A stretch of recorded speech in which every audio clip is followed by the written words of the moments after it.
Hey guys, welcome to a reaction video of what's it called? It's called CreepyPasters by CreepyPasterJR in fact. So subscribe to CreepyPasterJR, turn notifications on if you want to, and be sure to like his video and comment down below. Right. Let's go. This is like 13 minutes long. This might take a long time to upload. When I was in high school, my friends and I had a peculiar pastime. Like any teenage delinquent, we liked to cause trouble. We weren't vandals, we didn't deal drugs, and we certainly didn't bully kids in school. No. We liked to scare the living crap out of new parents by hacking their baby monitors. That's illegal. We were insufferable little punks who thought I'd rather we were too good to get caught, and that our little acts of forget mischief about would that. go unpunished. One night, It's just however, glitched or something. Cause I learned my lesson, and I realized that I wasn't quite as bulletproof as my tremendous adolescent ego made me out to be. No, he wasn't, matey. Dimitri, Kurt, and I went to the same school, shared many of the same classes, and hung out almost every evening after dinner. We watched prank shows and played video games, talked about who had the nicest rack in school. One evening, we were trading scary stories at the park. Kurt shared the classic story about a single mother with one voice on her baby monitor. Like most horror stories, it sounded like total bullshit, but Dimitri told us it had happened to his mom once. On her own monitor, she heard a neighbor singing to her baby. Apparently, it was possible to accidentally tap into someone else's frequency. In an instant, a light bulb turned on inside of our heads. When you're close enough to someone, you don't need words to know what that person is thinking. And we could all tell we were thinking the exact same thing. I don't know. I might edit a We light were going bulb to buy on a top of baby my head. monitor and screw with people. Pardon the pun, but hacking a baby monitor is child's play. All you need to do is find the same frequency as yours. Never one to do half-assed things, I purchased a high-end monitor with a frequency dial so we could prank as many targets as possible. The following night, we took our bikes, roamed the neighborhood, and found our first victim. We could see the nursery from the suburban's home's second-floor window. Dimitri grabbed the baby monitor and began tuning it to different frequencies until we heard breathing.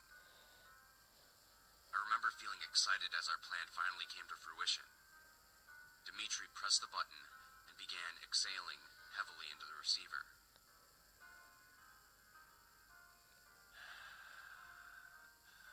Your little girl was delicious, Oh, how? he murmured, using a demonic voice.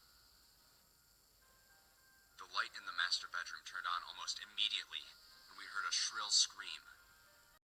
Our asses off, we quickly rode off down the street so we wouldn't get caught. What the hell? We repeated the prank several times over the course of the following weeks, each taking turns talking through the monitor. By the way, this isn't real. Not wanting These are anyone just to get wise to our little game, we chose different houses every time. I don't know. People's reactions were priceless. Some mothers would reply in a panic. But it's based on Others a seemed real to know story. it was a hoax and told us to just shut the hell up. And one poor woman even started sobbing uncontrollably, begging us not to hurt her baby. I kind of felt bad about that last one now that I'm older, but it was hilarious to me back then. My friends and I mimicked her high-pitched bawling and desperate cries for mercy for weeks afterwards. Yeah, we were assholes. Yes, you were. Yes, you were. But karma's a cruel mistress, and I got what was coming to me one night. Kurt and Dimitri were busy studying for their midterms, so I went out on my own. By then,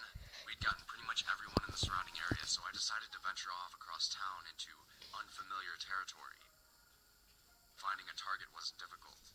You just had to look for cars with baby seats, houses with overly colorful cartoon-themed curtains, or toys left in the yard. I came across a house that fit all three criteria, and parked my bike out of view. Playing with the tuner, I eventually found the right frequency. I could hear the sound of a baby snoring very lightly. A devious little smirk pushed its way onto my lips, and my heart began pounding with excitement. It was my time to shine. I am watching, I whispered into the monitor, using the creepiest voice I could muster. The house remained dark and lifeless. I figured the homeowners hadn't heard me. I stand over your bed, watching, waiting. I will get you, I said, louder this time. Nothing. Just the sounds of crickets chirping and the occasional dull roar of a car driving down the street. It was a little odd. Parents usually reacted much quicker than that. I began feeling a little nervous and somewhat exposed. You know, like when you suddenly realize some creeper's gawking at you. It was getting late and I had a long bike ride home. Just as I was about to give up and leave, I heard a strange, gurgling sound coming from the monitor.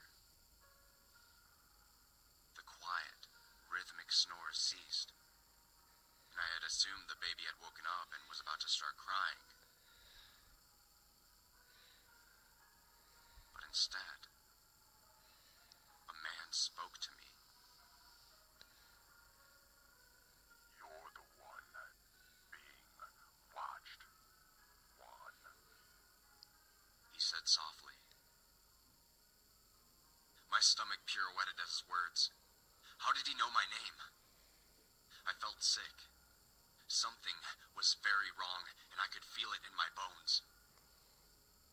I glanced up at the nursery window and saw a silhouette standing there, watching me. The hell is that? The air was thick and difficult to inhale, though perhaps fear was making it hard to breathe. My body quivered uncontrollably as a sense of dread poured into every inch of me. I climbed on my bike, pedaling desperately to get away. Part of me thought I was overreacting, but the overwhelming need to flee empowered my rational mind. You can't run. I know where you live, Juan, continued the man, even as I turned the corner. I flew down the street, not stopping until I reached a busy boulevard.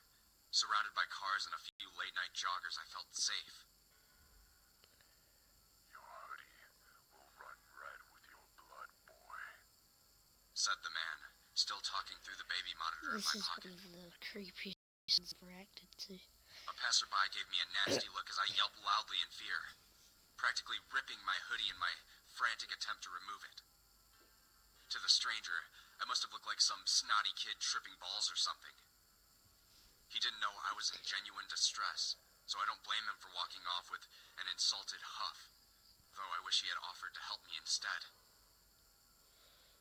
After stuffing my hoodie into my backpack, I noticed my name scrawled on the back of it. It was my damn school jacket. No wonder that bastard knew my name.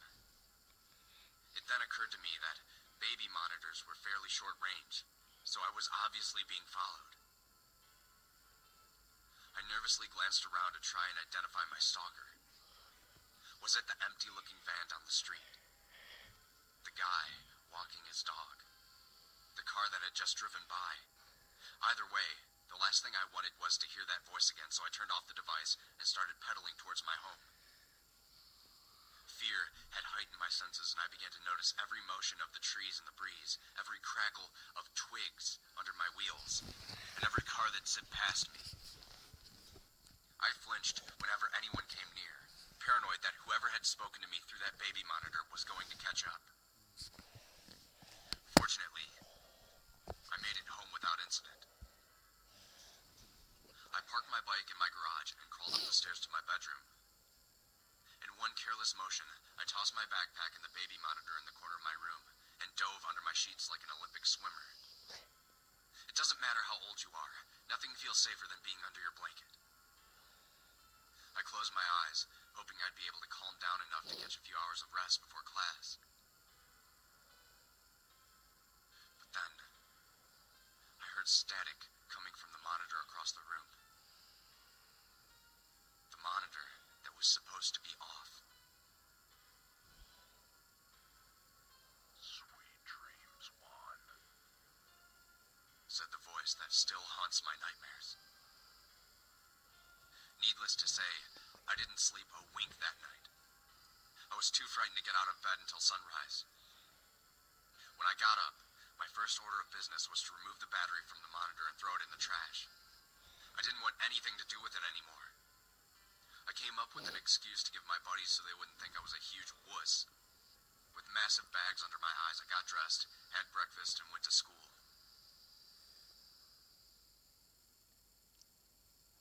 It wasn't until a few days later that I saw that house on the news. In an interview, a police officer explained that the small family who had been living in that house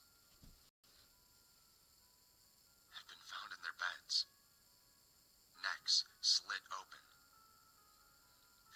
I had been outside when it happened. The killer had heard me on the baby monitor and decided to mess with me. It was definitely a wake-up call, and I thank my lucky stars that I hadn't gotten murdered. I was too busy feeling thankful that I survived to feel bad about the family that hadn't. Empathy, like wisdom, comes with age. Now that I'm an adult with a wife and daughter, I truly understand the consequences of my actions and the severity of the situation I put myself in as a tremendously stupid teenage boy. That dreadful night, I thought I had reached the epitome of fear. But it was just the tip of the iceberg. As a father, I now know that fear thrives and multiplies when there's something more precious than your own life at stake. I can't say for sure whether the killer found me again after all these years, or whether a new breed of idiots had the same idea as my friends and I had. But I can tell you that I now understand what true terror is. Last night, I heard something on our baby monitor that sent chills into my very soul, shackling me, the paralyzing fear that I doubt will ever leave me. I'm still watching.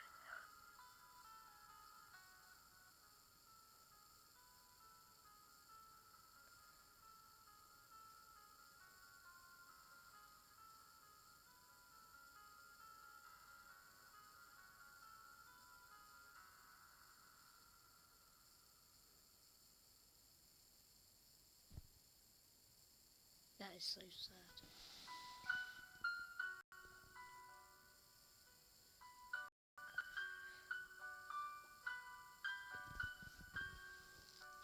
So that was the gurgling sound coming from that little baby when its neck split.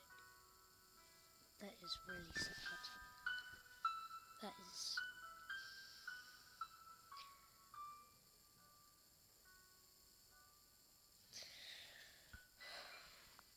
Alright, anyway guys, see you in the next video, and like this video, and yeah, I'll see you next one. Bye bye!